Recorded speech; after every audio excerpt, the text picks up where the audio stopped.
I would bet. What was interesting is so all the Marvel Snap Twitch folks I follow, there was a big launch. There was a very popular card, and so they were changing over some things. Oh, So it was a big night. So everybody was, huddled around. yeah, up on it. But then at the same time, so it's the two things that were competing were at least in my feed, it was Snap and Pal World. And at that time, it was 250,000 watchers, and right now it's 173,000 watching Pal World. Oh, okay. I mean, it's Wednesday night. Yeah, it's cause this one guy's got 15,000 viewers. Got a couple of those ones. People just playing Pal World. Like I said, I might try streaming it just to get us some clips so we can talk to them. It can be entertaining. I've had a couple of. What is my pal doing up on the roof of my house? And why is he complaining that he's hungry? Come down here, pal. Yeah, there's just some of the jankiness makes it so. Yeah, I like the fun. jank. I'd rather it be a little bit less polished, so But it's well-meaning jank. We've got to save this for the show. Yeah, that's true. That's true. We're All we're right, getting we into it too keep much. doing this. All right. So we have populated across the streams. We are live. Let's get the show underway. The adult beverages are poured. The kids are asleep. Welcome to New Dad Gaming, a show about fatherhood, gaming, and new fathers figuring out their gaming lives. My name is Trevor, and I have a 6-year-old and an 8-year-old. And I'm Jeff. I have a 13-year-old and a 10-year-old. And on this show, we look to show that just because you became a dad, Does not mean it's game over. absolutely not. And man, I will tell the audience here, the sequence of events. We were a little late on recording, Yeah. but Jeff and I were in the studio. We had driven down to New Dad Gaming Studio. That's right, the headquarters. We had the whole staff show up. Mics were primed and ready to go. Yeah, makeup done, everything. And we started to research into Pal World. Yeah. Everybody's heard of it by now. It's the absolute the most fascinating game and hit that's launched for a long time. And as we research it, it's we should play this. Yeah. We should really. It's going to be more interesting to talk about if we've actually given this a play. And I have it on Game Pass for free. Jeff was going to buy and return it, and I think we'll find out about that where that ended up. And thus everything was delayed. And oh my word, was it ever worth it? This game is something. But I wanted to throw it before we get into that. I did want to throw it out. We received to the New Dad Gaming inbox a fantastic Gaming Dad story that I just had to share with everybody.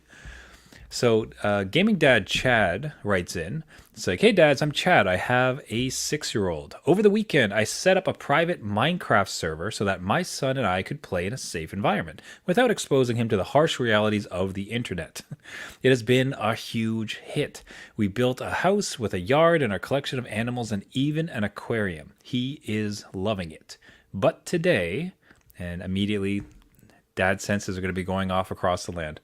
But today, halfway to school, he suddenly developed a stomachache, and my dad's sense kicked in. I convinced him to go to school, and if he kept feeling sick, his teacher could call me. I also added if he did come home sick, there would be no screens until school would have ended. I'm telling you, Dad's across the land. You can hear. This is basically like turning up the thermostat, and Dad's across the land just roll in. Yeah. So I was pretty proud of myself for successfully navigating this dad challenge. That is until an hour and a half later when I got the call from school. So I am now home. He's jumping around on the couch, clearly not very sick, asking every 30 minutes, how long until school's over? How long until school's over? But he's still insisting that his stomach is very bad, all the while putting on his best puppy dog face. I'd be interested to hear if you or your audience have had to deal with any similar issues. Love the show. Thanks for all the work you put into it, Chad. Man, tale as old as time. You take every gaming dad listening to this show probably has this story, not to mention probably one from their own past when they pulled something similar. Why don't you kick us off? For your kids or even for yourself when you were younger? Oh yeah. When I was younger, I absolutely did call in the sick card.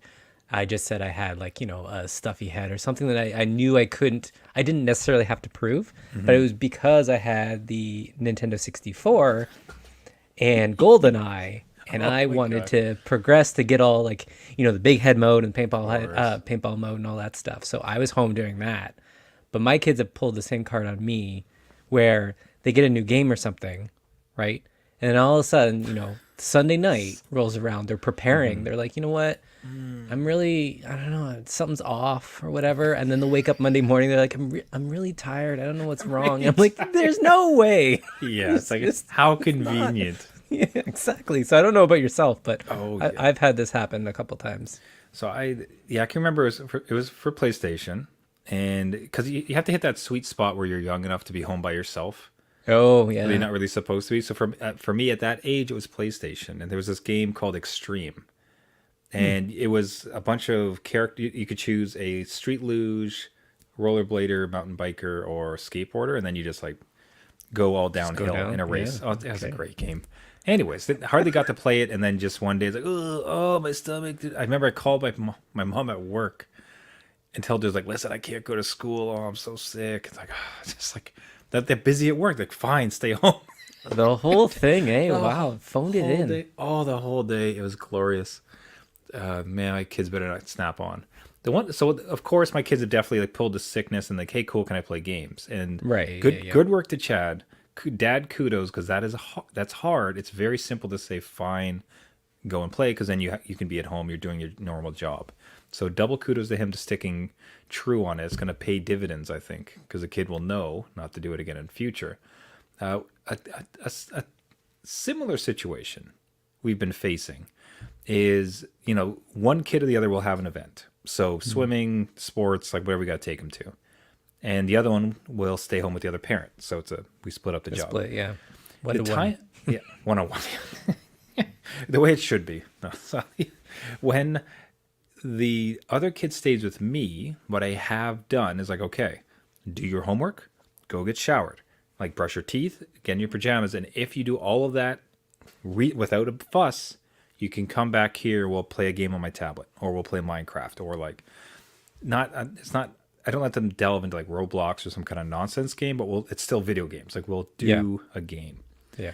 What started to transpire is both of them got wise to this. It's like, oh, if mom takes the other kid and I stay home with dad, he might let me play games. So when it comes time to choose, Yeah. it's like, hey, mom, why don't you take my brother to the sports? Why don't you take him? Yeah, I'll stay home with dad. I was like, you bugger. Let's just like, I like the volunteering the other child. Like you're like the other sibling, like, yeah, go. You go, Just take yeah. the older one. Yeah, no, I'm good here. yeah, why don't you? I'll just stay back with dad. Let dad stay. Dad'll stay. Yeah. We'll just hang out and bond. It's all good. You gotta respect the hustle. Yeah. What can I say? So it's kind of hard, and because we came from there too, it's like, man, I get you, little man. I appreciate what you're trying, but hey, gaming dad Chad, that is a fantastic story. Resonates with all the audience. Thank you so much for sending it in. Everybody else listening, do you have a similar story? Can you give Chad some advice? Do you have something else that's happened in a gaming dad perspective? We absolutely adore these type of letters. Would love to hear from you. Write on in. Happy to read it on the show or not. newdadgaming.com or on all the socials at newdadgaming. Give us a check. Now, the main story, the main reason we're all late for everything else, Right. the launch of Pal World. Jeff, I defy you to describe what this game is. Go ahead and try. I think we're gonna make like this video game stew. We're gonna put we're gonna start with some Fortnite, a nice base is Fortnite, right? We're gonna throw in some Zelda there. We're gonna throw in maybe some Stardew Valley, Very a little good. bit of that. Maybe we have a heap full of Pokemon, Just a sprinkle. right? And then like sprinkle like every single user interface ever into this game. It's as if they had the initial kickoff meeting, and it's like, okay, what type of game should we build? And the response was yes. It's like you take all the sticky notes, like, oh yeah, these are all the games you like, and you're like, yep, now that's one game. Go. So when I took it, that's a very valiant effort. and the way that you described it, I appreciate that.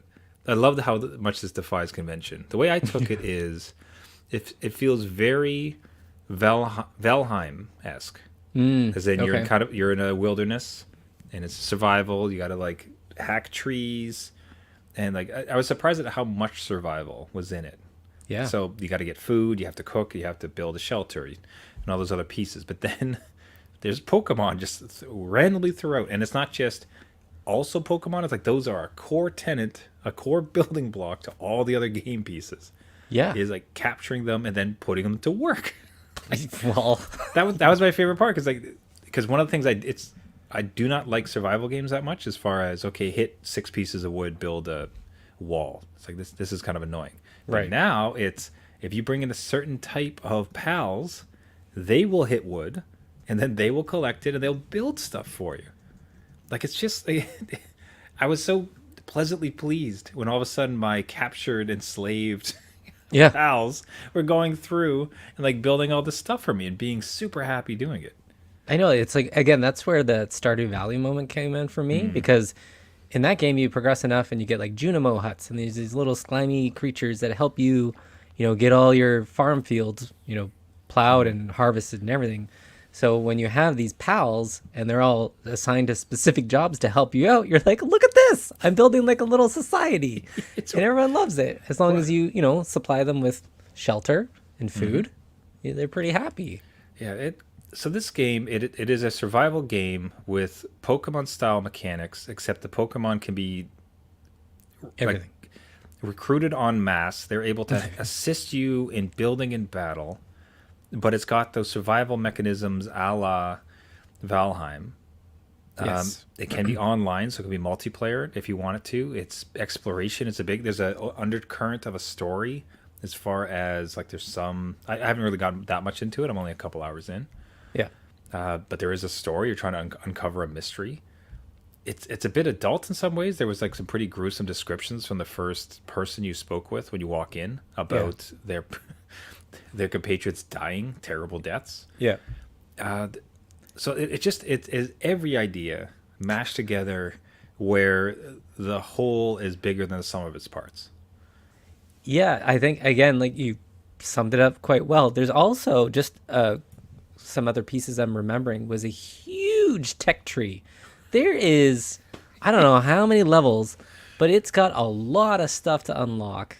And then you mentioned all the survival stuff, which I wasn't really aware of, but even the temperature of Zelda, right? Like, so you have to make yourself clothes, otherwise you won't survive the night if you don't have a campfire, and then you can go out, and then there's different clothes for different types of, biomes and stuff. And then I was looking at it, and like each of the pals, they can learn skills. And so I'm looking at the skills that they're developing, and then okay, so it's not like it's pretty a direct ripoff of Pokemon. I think we can be clear about that. But like, I even caught my first shiny, which is not a shiny, it's called a lucky. So I caught my first lucky pal. Oh my goodness. Who has just boosted stats and is enormous. Right? So it's like, I understand all of these things shouldn't work together, but somehow it does. Like, it's just fun. I don't know. That is perfect, and that segues perfectly because this game is fun. Like I really want to underscore what you just said. Like this is just a fun game, and it's not the greatest looking. Like things don't necessarily all kind of mesh together, but it's done. That's not because they cut corners. That's because it was a ragtag group of people who just wanted to build a fun game. Yeah, and I think that's the secondary story of this, which really throws it into the limelight, a la Baldur's Gate 3, where it's almost, I feel like the gaming community coming together and awarding just a damn ass game that is nonsense and fun and just like a phenomenal, just a great time to play, resulting in a bunch of kind of great, wonderful moments. And anytime there's jankiness, it comes from this honest place. It's not jankiness because they're trying to cut corners and get a microtransaction out of you. It's because it was a tiny team trying to get something out the door. And like, here it is. So I said that's what it is. Here it is. Yeah.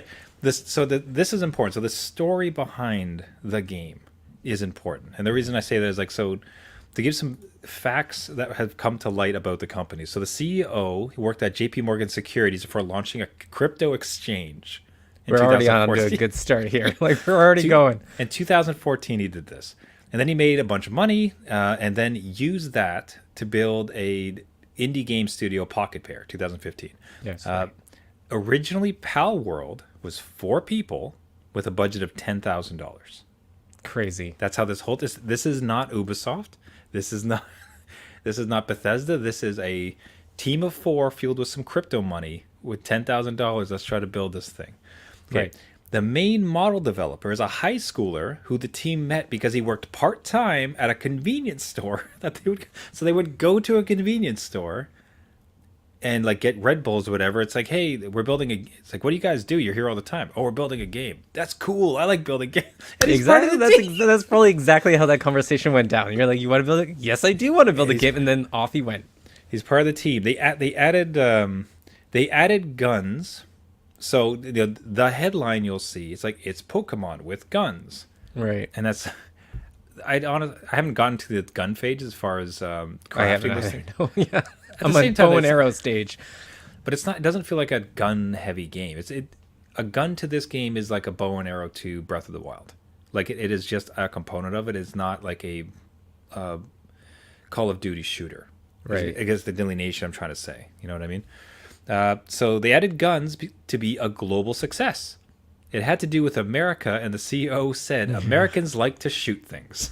So why are we at guns? Like, well, Americans like guns. Let's put some in. It's the biggest market. At least he knows the audience. Do you know what I mean? Like, I think that's what a lot of games have been missing. They're like, do we? No, we're going to tell them what they like. And then this guy comes around. He's like, you know what? No. But the hook, though. So to me, like, so you have these creatures that you capture, but then you can arm them to the teeth, and you can all go to battle together. It's fantastic. Okay, so they were asked about Nintendo. So the CEO was asked directly about the Nintendo similarities. And he says, they make innovative games, whereas he's fine to chase trends. I don't have a creative vision. I just want to make a game people like. Yeah. And if you've played Palworld, if you've seen videos, and then you look at that sentence, it is everything you need to know about this. It was like, hey, should we add like a dodge roll like Demon Souls? Yeah, man, whatever. That looks like fun. Woo! You're just rolling around, dodging moves. Yeah. Yeah. Again, everything. Like, and I was, even in this world that he's built and mashed all these things together to make it fun, right?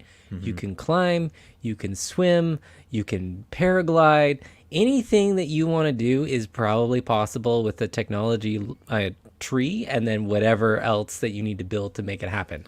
And I find that a little refreshing, that you're not really limited by any of this so far. And I'm only like a few hours in the first area still, and I've got an entire huge map to explore, and I'm already like, no, man, this is already too big. I haven't even explored like the back of this mountain yet. I don't know what I'm doing. And it's the imagination you're able to capture, because it has some of those. If you could relay the story that you told me about the little campfires and one of the end bosses, is that it has some of that Breath of the Wild silliness to it, where he's kind of just giving you a playground.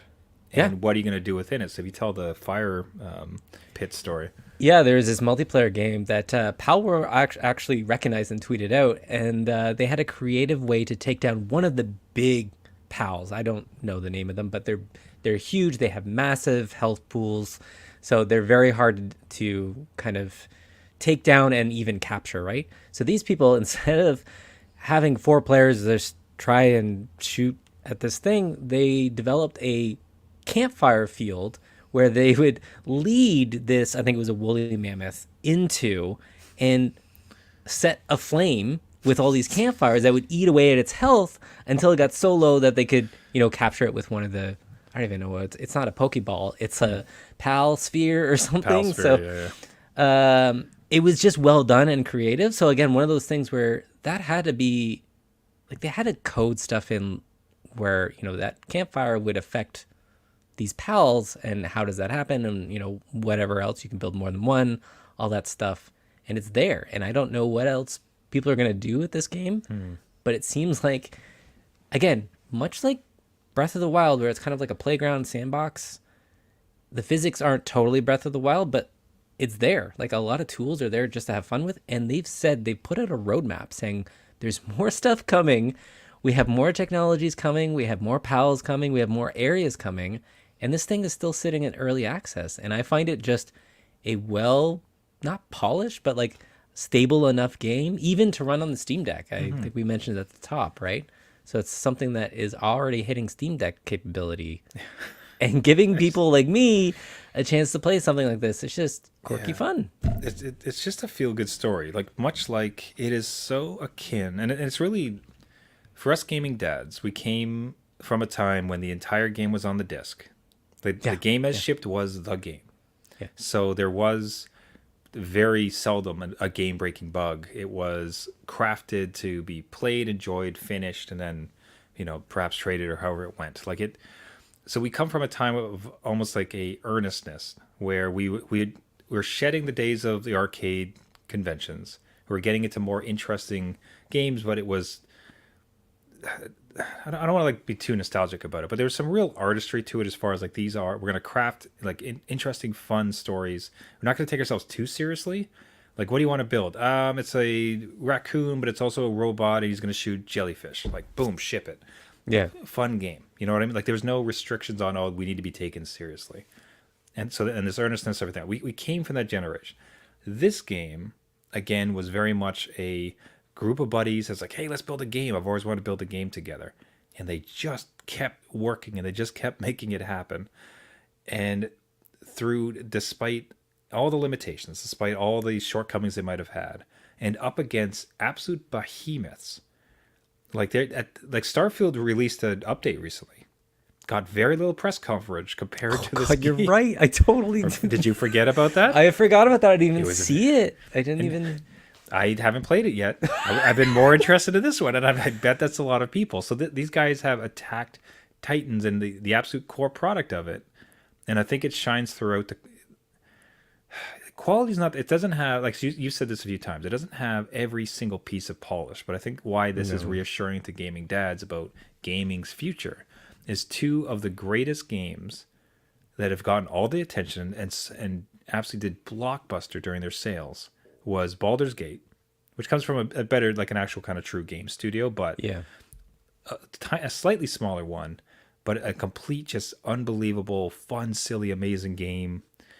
Silly is maybe not the right word, but you know what I'm trying to go for. Yeah. Again, the fun aspect, right? Yeah. Like they just want something that people will play and not be too realistic or like not necessarily dark, but something that is not taking itself too seriously, right? You can have some time with it. Dragged down by its own seriousness. Yeah. And then this thing comes out and it goes, and we're not being hyperbolic. It's like there was a few streamers who watched it and now it's popular. No, I mean, I think you updated the number just before recording, like 2 million concurrent players. That is number 2 all time on Steam. Like that, and that number is notable, by the way. This game is free on Xbox Game Pass.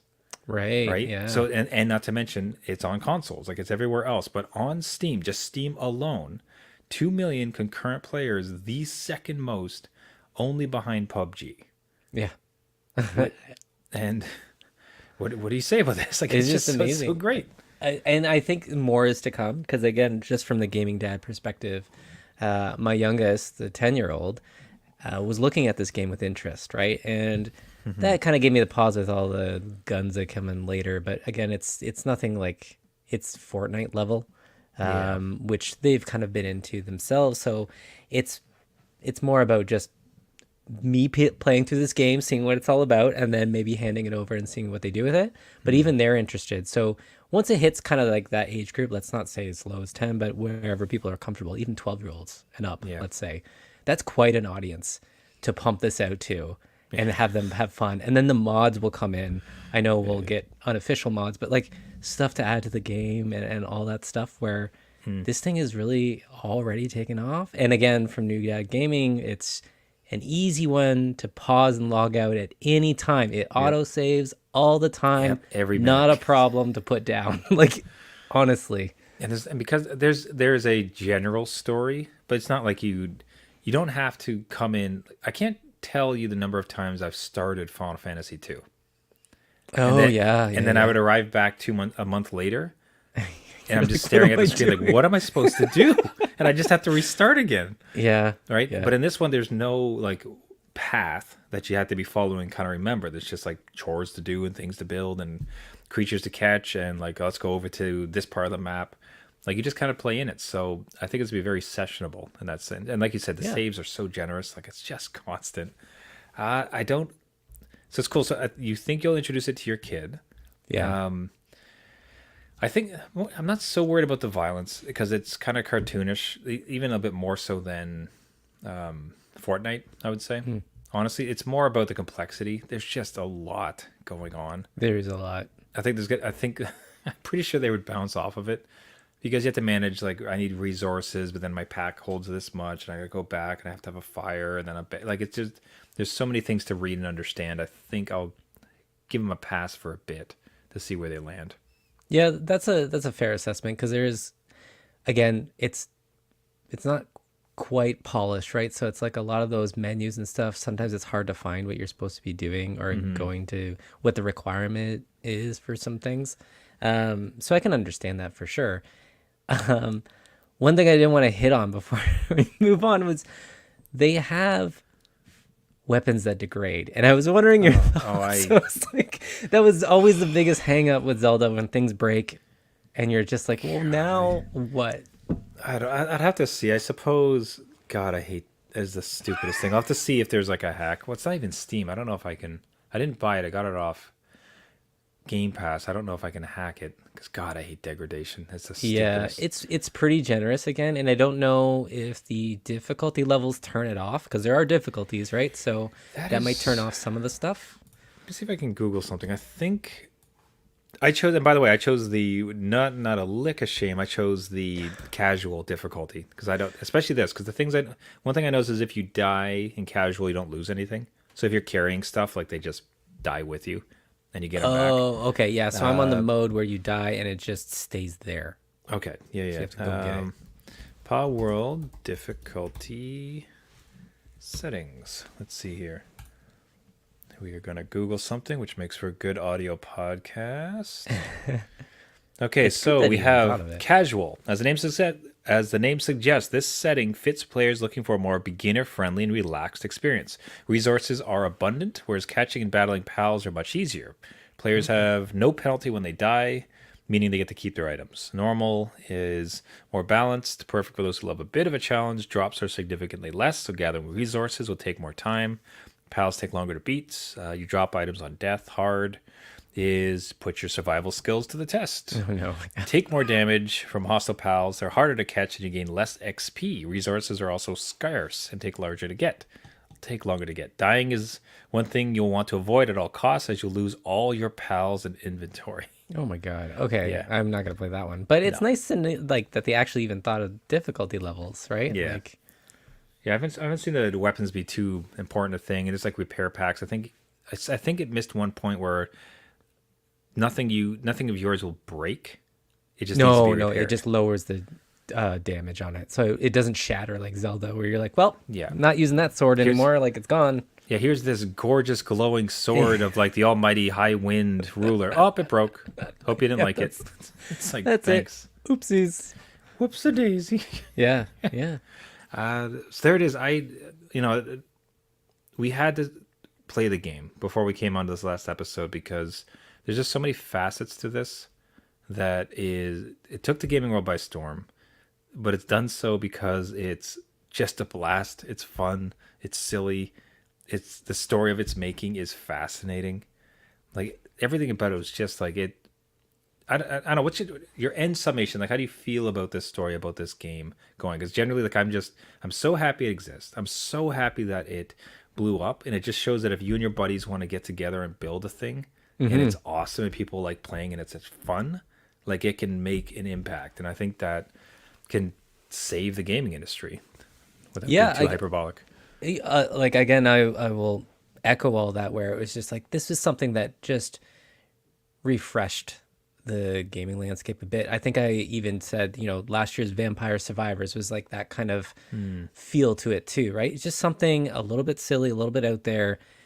There's there's a lot of similarities with a lot of other games, but they all come to work together. And honestly, I came into this game like wanting to try it out, but said to myself, well, it's Steam, so I can refund it in 2 hours. And 2 hours went by, not a problem. It's just one of those games that you can pick up, grind away. There's nothing too involved. You can kind of disconnect, do something else while playing it, still have a great time, and then go off and just say, what I came out with is like, I had some stories to tell my kids. Do you know what I mean? Like, I saw my first shiny lucky Pokemon. Gather around, my children. Let me tell you a right. tale. Yeah. So I don't know. I'm in this world for a bit at least. We'll see where it goes, but I am happy that it's out there. I think a lot of people were downplaying the success a little bit, but this is quite an achievement to crash onto the gaming landscape and rack up those kind of numbers. I think we're talking 8 million you said, so like that's quite a fair share of this chunk of Nintendo's pie. I'm telling you, like the number. I mean, for 2 million concurrent players, that's mean at the same time they're playing this game. Yeah, and that's 2 million people who have at the same time, and all those people had to purchase it because midweek. Steam, this is not a weekend. That's right. It's like I think Wednesday as we're recording this. So yes. So I don't gaming dads. It's worth looking into. Your kid will talk about this game. Yeah, it'll come around for sure. You're going to hear about this. Yeah. So get on the up and up. Know what you're getting into or what they might be getting into for sure. But from our perspective, it's fun. There is violence, but it tends to be more of the Looney Tune Fortnite type of angle, so not something to be too concerned about, but be aware going in. But from dads who came up on gaming, something like this, what a fantastic story. Yeah, absolutely. That's all we're talking about this week. That was it. That's the whole show. That's enough, right? I don't know that we've had. Oh, come on. In this world. Dad joke to end it off there. I appreciate it. Hey, fantastic. We don't often do like a one-bit one, but this one really ignited our imagination. So it's just so cool to see. So wanted to get on it and speak about it and see how it impacts us gaming dads. Hey, everybody, thank you so much for listening. This has been New Dad Gaming. One more shout out for Chad. Chad, thank you so much for sending in the story today. Fantastic. If you guys would like to do the same, Jeff and I absolutely adore hearing from you, be it on Twitter, email, anything else like that, getting those gaming dad stories, support anything else that happened, just love it. So find us at newdadgaming.com. You can submit your story through there. You can find us on Twitter/X at newdadgaming. Same with Instagram, all the socials. Find us, reach out to us. We'd love to hear from you as we all figure out this world together as pals. That's right. Yeah. If you like the podcast, you can subscribe to us on all the major podcasting networks. Find us on iTunes, Spotify, Google Play, Caster, anywhere where you get your podcast. Just search for New Dad Gaming. If you do, like I said, the subscription really helps, and even more so, a rating and a comment really helps boost the signal to as many Power World gaming dads out there as possible. Everybody, once again, thank you so much for listening, and until next week, my name is Trevor, and I have a 6-year-old and an 8-year-old. And I'm Jeff. I have a 13-year-old, 10-year-old, 32 pals, and counting. And a little bit of pal juice. That's right. Yeah. All right, everybody. Just remember, just because you became a dad does not mean it's game over.